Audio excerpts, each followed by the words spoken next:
Huwag lang basta torta mga mi, ganito naman ang gawin natin sa ating mga talong. Gawin natin itong espesyal at kung paano, tara, samahan niyo akong magluto. Hi everyone, this is Mami Lynn again and for today's video, espesyal talong naman ang lulutuin natin. Tara, start na tayo.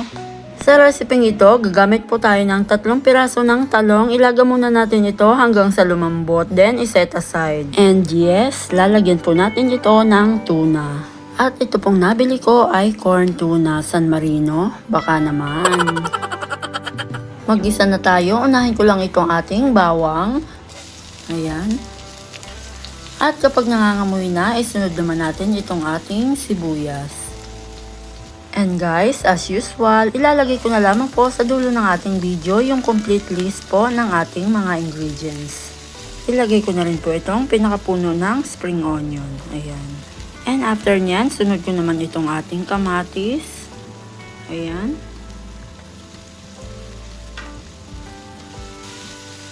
Tapos, yung ating green chili.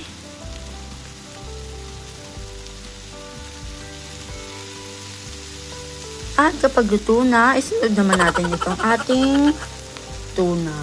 By the way guys, sa mga hindi pa po nakakapag-subscribe dyan, mag-subscribe na po kayo at palike na rin po, then click the notification bell para updated po kayo kapag may bago tayong uploads. Kaya naman, bago natin to timplahan, tikman muna natin.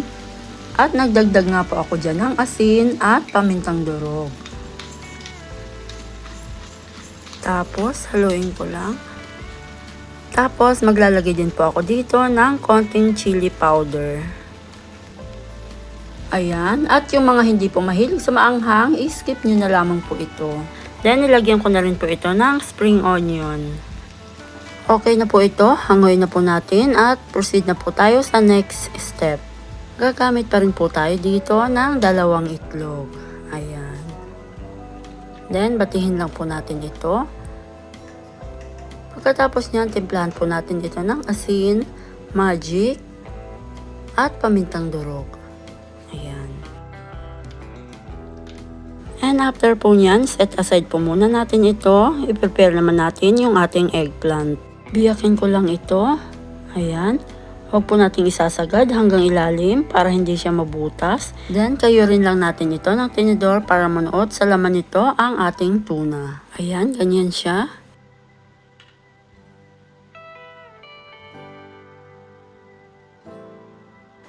Ayan, okay na po lahat. Ngayon naman, magpapalaman na po tayo. Lagyan ko lang yung gitna. Ayan. Ikamada lang natin ng maayos.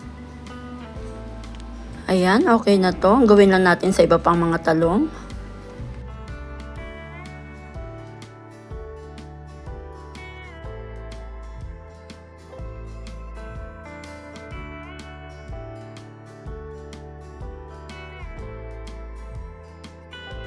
Ayan, tapos na. Nalagyan ko na po lahat ng tuna filling ang ating mga talong. Ngayon naman, ready na po ito para sa next step. Lalagyan ko na po ito ng itlog na prepare natin kanina. Haluin ko lang po ito ulit. Ayan.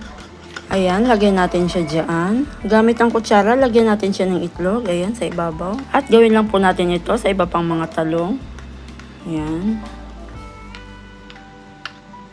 Ayan, okay na po ito at ready na po ito para i-prito. Magpainit na po tayo ng kawali, lagyan natin ng sapat na mantika. At kapag okay na, ilagay na po natin ang ating mga talong. Ayan. Prituhin lang po natin ito sa mahinang apoy para maiwasan na masunog ang ating itlog. Then kapag luto na, baliktarin na po natin. Mga mi, medyo mahirap po itong baliktarin. Ayan o. Kaya mag-iingat po tayo sa tilamsik ng mantika nito. Oops. Ayan. Isa pa. Oops.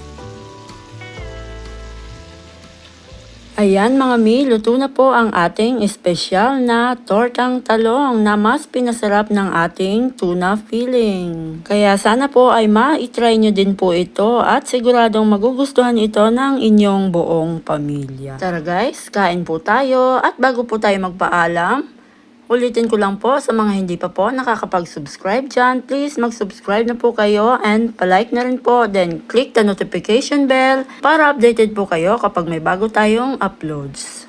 And thank you for watching guys. Sana ay nagustuhan at masubukan nyo ang recipe ito. God bless po. Bye-bye!